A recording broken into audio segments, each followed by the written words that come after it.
Yo, Maze, hello and welcome to the weekend edition. Maze, thank you for joining us for yet another classic episode of this show. The episode that airs on the 38th of May, 2021. And this is according to the recently leaked calendar of government. Ningependa kuwafahamisha ya kwamba Rais Uhuru Kenyatta katika siku kuu ya madaraka ambayo itaweza kufanywa hapa katika kaunti ya Kisumu atakuwa na mgeni rasmi. Na mgeni wake atakuwa ni Rais wa Burundi anayefahamika kama Rais Evariste Ndayishimiye ambaye ataingia hapa siku ya Jumatatu ambayo itakuwa ni tarehe 35. Mgeni wa rais ataingia nchini tarehe 35. That's not to mean that the 35th is the last day of the month.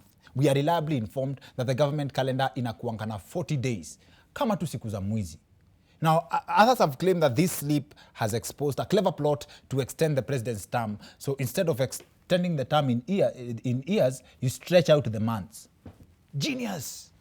Now, going by that calendar, Madaraka Day is not yet here. For those who don't know, 1st June ama Madaraka Day is the day that Kenya gained independence. Now, the event may have happened on ground, but is Kenya really independent? Now, on the real though, that's just a hater's perspective. Madaraka Day went down this past Tuesday, but not without drama. This man here was one of the highlights. This local paratrooper he was carried off the stadium when he attempted to interrupt the president's speech. He was caught as he tried to run across the field. But then again, what's the big deal here? This is exactly what happens every time a hustler tries to run for president. They clip your wings. Lakini ona vile, I like the composure for me. Ona vile ujamaa maintain, ni kama asikii kitu. Ujamaa relax, ni kama hata anakagua gwaride. And this was not the only time in a week a hustler tried to access the presidency. Ikakuwa tricky. A similar incident happened in Lakisama this same week.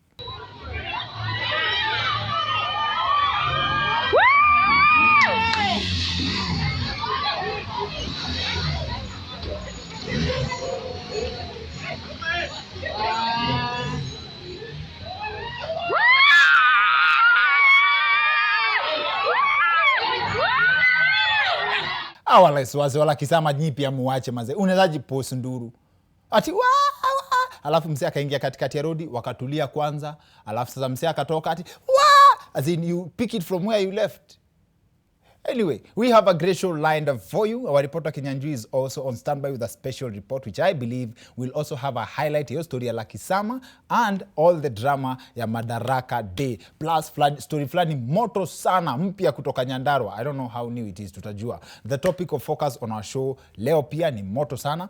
Every time a crime happens, there's always this familiar phrase, most familiar actually phrase we hear inasemanga, the matter is still under investigations. Now, the findings of these investigations are never released. So we sought to find out more on the concept. Our guest for this episode is a forensic investigator. I'm a forensic scientist. Potato. Ni potato ama ni potato. Whichever. We'll do a 2-part series on this one. Nitawapatia more details on that. But for leo, our guest, Jabes Hosea, is in the house. Asante. Hapo sawa maze. We'll be talking to him in a bit. But first, leo wacheni tu hata nianze show na kuteta. Yani, we live in a society filled with sadists and heartless people. Yani, after developing some interest in football, I asked Kenyans to suggest for me a team that doesn't cause ulcers ama ipeanangi watu stress. Ni kuwe fan wao. Majority of Kenyans had the audacity ya kusema Arsenal. We need to stop with the negativity. Hata wacha mimi. The deputy president's daughter gets married in a beautiful wedding. And some people decided to politicize the event. At where are the hustlers? Surely, guys. You guys mean you do not know Nigerians. Do you know that at least 40% ya watu munaona kwa hii picha walitoka Karen wakarudi Roysambu?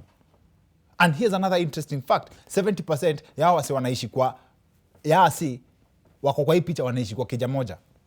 Now we need to practice seeing good in everything and stop politicizing everything. Ati Nigeria. Nyi wacheni bana. Kwani this is the first time a politician amepeana Mkenya to a foreign country. I thought it was general knowledge that the rest of us are owned by the Chinese. Tulipeana kitambo. Now kuna haters wanasema afadhali DP alipeana mtoto wake. In other news, this week Kenyans learned how hard it is to remove Atwoli from a post. The first post the government has ever given the trade unionists. In fact, the first erected post Atwoli has served. Now, the Nairobi County government recently honored the KOTU Secretary General by renaming Dick Road to Francis Atwoli Road.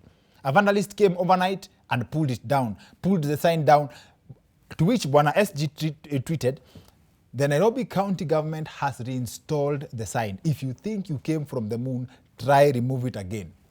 Also, a CCTV has been installed for security of the area. Hapo Wakenya wakaanza jokes. Atwoli hakuenda Madaraka Day to watch over the post just in case there's a Kenyan who arrived from the moon for Madaraka. Atwoli has basically shown haters that they will not succeed on that road they have chosen. Also, atheist in Kenya President Harrison Mumia tweeted, "It's a sad day for atheists in Kenya society. Our secretary, Seth Mahiga, has resigned saying he has found Jesus." Lol. He tweeted that. Alisema lol.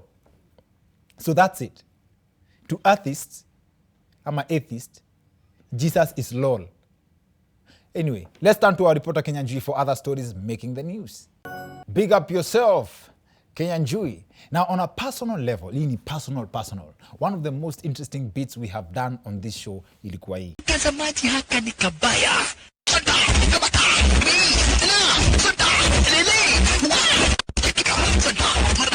Maskini wa Mungu. The karate beat in that documentary was fine. You people should leave the detective alone. The only bit that was suspicious for me was when Detective Jane went to inspect a murder scene and all the evidence they collected was junk food. There's a difference between bread and the tomato sauce or chili. Is this food, chips or something? What remain? This remains for what? Look like a burger. Oh my God, like a donut. Now, when the documentary that carried the story Mali tulitoa hiyo beat came out, Wakenya muliamua vile muliamua. Now, investigations is a whole industry in itself, and this episode will focus on forensic investigations. In fact, in an offline conversation with our guest for today, he mentioned something along the lines ya vile mtu anaweza shikwa. They can catch a criminal even from minute details kama kusweat kwa kichaka. Jabes Hosea joins us on the other end of this short commercial break, so see you guys in a bit. Hi, I'm Dr. Kingori. There's something I'd really love to show you around this place.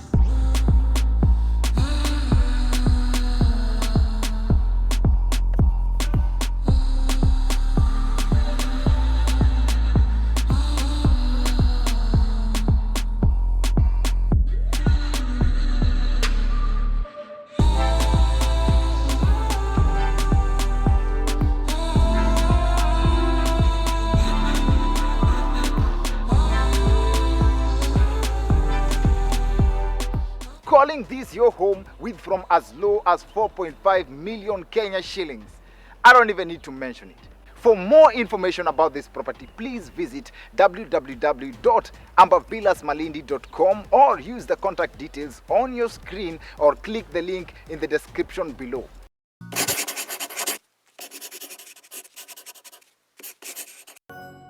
Welcome back to the Weekend Edition. I'm Dr. Kingori. Thank you for joining us for this episode. Mazee leo, guest wetu ni my description yake ni James Bond, or atatu prove right or wrong. Tunataka kufanya episode ya forensic investigation, forensic science, and our guest has been a private investigator before. Tunataka kujua the scope yenye ameenda, but it's a very interesting topic. You already know. Mafans wote wa detective series mnajua mahali story inatoka. Jabes Hosea is in the house.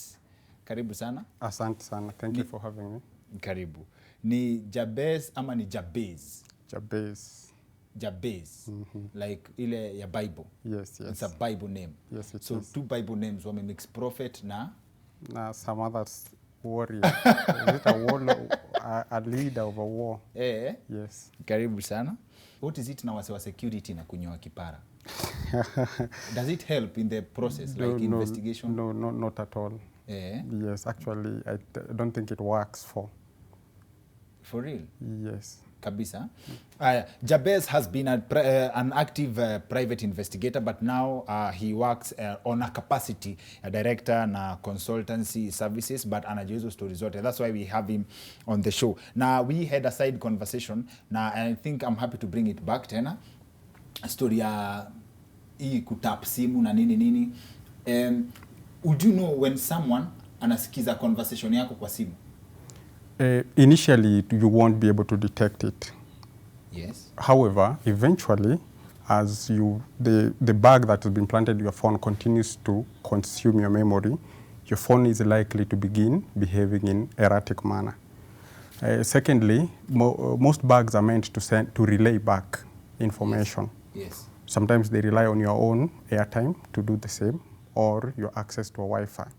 Now, sometimes when you're off those kind of channels over, for example, a period of 24 hours, they begin to try to ping, and you'll find notifications of, no, sorry, the server error, it cannot link back to the mother prompter. Sometimes it uses your airtime. Yes, sometimes it Will does. that explain why manzi yangu ananga credit? Anasema ameweka. No, I don't think she's tracked, first of all, but also there are other reasons why your credit will be running out. However, from an investigation point of view or a surveillance point of view, yes, the bugs that have to report back are yes, always detected because of those circumstances, erratic behavior, because you know they are just actually programs that run on your system. Someone has to get hold of your phone and install them. No, that's not what I'm saying. What I'm saying is they have to be in your phone. I can email you with a picture that you need to download. I can send you a quick something that you'll need to download on your phone. At a WhatsApp video. No, WhatsApp is a little bit different, because once you upload something on WhatsApp tends to restructure it. Even the metadata on a video on WhatsApp tends to just get lost. That's what they mean by end-to-end encryption? End-to-end encryption means it cannot be intercepted in between. Okay. If I was to intercept anything on your WhatsApp, it has to be on your phone. Yes, yes. Or on the sender's phone, not in between. Like, and I can intercept your communication in between. I can be listening to your phone calls in between. So it means it's not encrypted. You know, on transit, can't be intercepted on WhatsApp. So the law of evidence, even if you listen to a conversation and you know all my secrets, you still cannot use it unless authorized, right? Yes, that's what should be happening. But bottom line is you still know my secrets. Bottom line is you still know the secrets, and number two, you now know where to look. Ah. Yes. Interesting. Na what's the market like for private investigators in Kenya? Najua hapo kwa cheating couples zimeshika sana. Now, I've said I don't take an active role in private investigation anymore. Yes. However, as a director of SOMO Group, at the very initial stages of organization, we said cheating spouses we don't do. However, there is a market for it. We understand that, and we really commend our other players in the market who thrive in that section, yeah? Because, you know, there could be a man somewhere whose, you know, woman is stepping out on him and he'd never know. And the vice versa? Yes. The vice versa, the vice versa could also be true, but by the time... It's women who, no, it's men who employ private investigators more to catch women. I think when a woman employs a private investigator, she already knows. She's just looking for a second opinion. Men, is like very green. They don't know. Maybe just somebody mentioned it, and they're like, you know. What's the most unique case you have ever investigated? The one that has always stood out for me, without saying very specific things, is one that we had to lift a very minute piece of fingerprint from the buckle of a belt of somebody who had been offended in one way. From the back of a belt? The buckle, you know that car. Oh, yes, from the buckle, from the buckle. Yes. A fingerprint? Yes. And it's one thing that everybody had missed out, and we were able to get that. Ah. Yes. And you got the person you were looking for? No, we passed it over to relevant persons to look into it. Are there moments where forensic evidence has misled an inquiry? I think so, but not forensic evidence, human error in analysis of forensic evidence. Human error in analysis of forensic evidence? Yes. For example, DNA is analyzed in two fashions. Yeah? There is something called STR and RFPL. Now, one is very isolative. It will isolate you and your brother. But one is likely to cluster close relatives together. Okay. And what do you say to someone who would want to study forensic science? They really need to have the science at heart. They really need to be okay with the very gruesome, scenes, and they really need to be very quick in their thinking when it comes to the application of that science. Okay. So in your career, ukisema gruesome, umeona mavitu zenye zinaweza fanya mtu akose kulala? Yeah, quite a number. For real? Yes. Unaongezanga na I don't. Hai. Hapana. Hata ya kulala usingizi? At all. How do you train your mind to be ndio usiote vibaya? I think for most it's conditioning. For example, let me give you a short. When we joined our campus, I think our year we were about 60-something students who began the course. No, it's a big number. 60? 60, I think 61. Out of 10,000, 40,000 students who are in KU every year? Yes, 60 began. However, at the end of second year, I think we were 20 at best. I think 20 or half that number. Ah. Yeah, because wengine waliingia BCom. You go and you see an actual dead body without skin. Now you know how ugly the human body is without the skin. Without clothes. Yes, even without clothes, but that at least you're used to. Without the skin, so that you're only seeing the internal structures of that body. They do that? That is what you have to learn on. If you remember yourself before joining school to do forensic science, and after that, what do you think changed in the person that you are? In terms of view on life, in terms of... my sense of divinity just went a little bit down. Divinity? How being divine, yes. Kind of went, towards the south. Because with that you realize, number one, I know this will disappoint my mom if she ever heard it. The Bible says one rib was taken out of you and given to your better half. Yes. And some people believe it literally. Yeah. Yes. If the first thing you go and see a cadaver, in fact, when I got to the first examination of a cadaver, I counted the ribs, and I was told, no, that is a myth. It's something that people just say. I think it was not meant literally in the Bible. Oh. And many other things as well tend to... Cadaver ni nini yao? Cadaver is a dead body that is used for study. Oh, ndio inaitwa cadaver? Yes. Okay. Yeah. Oh, so that ilikuonesha you stopped, okay, your sense of divinity went down, as in you started believing in God 20%. I started believing in God 20% less. 20% less? Yes. If I was at 120, 120%, I would now came back to 100%. When you mukora, then what do you believe in as a scientist? No, it's not to say that I don't believe in God. However, I just think that the manner in which you believe changes. So umesema hapana? Not at all. So how do you maintain your sanity? Like wewe uko sawa?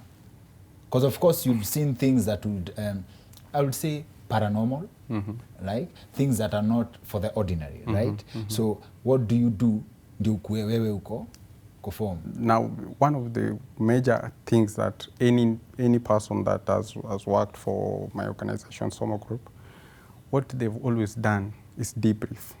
It's one of the things that they have to do. Wow. To debrief, yes, because we do not completely detach from the things we do. You might do this job for a while and you love to do it. If we take you to another thing to do, you still feel the sensation of this work you do. So it's the same thing. And some of the things, again, we do are very personal to other people. And by that extension, you get the vicarious trauma on you. So you have to find a way to debrief. If you're a sports person, you have to do it. You've got to talk to our in-house counsel, our in-house counselor, who just tries to get you to rationalize some of the things you encounter in the course of either doing your forensic work or your investigations work. So debrief ni go sitting with someone. Mimi naongea from a Jack Bauer perspective. Unaenda unakaa, umetoka crime scene, unaenda unaongeleshwa, unafanya si kusomewa, right? Yes. No, sio kusomewa. What happens, for example, let's move a little bit slightly to just investigation. Yes. When you're hired to do corporate investigation, for example, integrity check, and we come here and we have our investigators planted within your system, and you've been working with these people for like 3 months, collecting how they've been defrauding this organization. You even became friends maybe. But at the end of it all, the report has to reflect what happened. You feel so bad you betrayed some of the people. While they were doing the wrong thing, yes, but you feel I've betrayed them one way or another. Now, how do you deal with that feeling? How do you get to move past it to the next job? So, because 3 months, if we were to be with you here for 3 months, you become friends. Yes. You are likely to even have other, However, you have to stick on the job. You've been hired to do a job and you have to finish it. So how do you move past the feeling of, I wish that person... kitu ni debriefie before tufunge. Debrief this for you before tufunge. You've been planted somewhere. You become friends with a target. Can we call them a target? It's all right. You investigate them, you become friends, and you make your target pregnant. How debrief from that? Or you are a scientific deadbeat, of course, but debrief from that. Now, now you have to find a way to rationalize it in your mind. The whole concept of... At the end of the day, you have to cut ties. No, you have to rationalize your action. Sometimes you can even choose to betray the organization. We'd send you, and then you'd choose, look, I choose to not report anymore. For reasons based on... You are a husband now. Yes, you say, I'm too conflicted to continue reporting. I'm doing this for my family. Whatever now, for your family or whatever it is, yes. So I think to rationalize is the key to survival in this kind of... Find that thing that can help you rationalize it. For example, it was not your fault. It was not you who made those choices. If today, Kingori, you decided to defraud this organization, yes, and I did my work, I reported the manner in which you do, on this and this day you do this and you do this and you do this. Now, for me, you were doing whatever you were doing. For me, I was just reporting on what you were. Everybody was doing their job. Everybody was doing what they need to do, and you've got to be easy with it. If you don't debrief, what happens? For example, in a case where you've seen something graphic, unaendelea na job, what's the worst case scenario? You break down, and you break down bad. You can be a mad person. And mad, not mental health, ile ya imelipuka. You can talk to a psychologist on the same. You will break down eventually. If you drink, you will find yourself tending towards the limit. If you have other problems, they will escalate. That I can assure you. If you do not find a way to deal with it in good time, then you just can't do. It's not your industry. Nilipenda sana website yenu, Somo. Ili nibamba sana. Very good work hapo. My greatest take home, first of all, asante sana kwa kuja show yetu ya leo. Thank you very much. My greatest take home is husbands hire private investigators to catch cheating wife because they have no idea. Women hire private investigators just to confirm. Hiyo ni nzito sana. Thank you very much. That's it for the weekend edition. See you next week. My name is Dr. Kingori.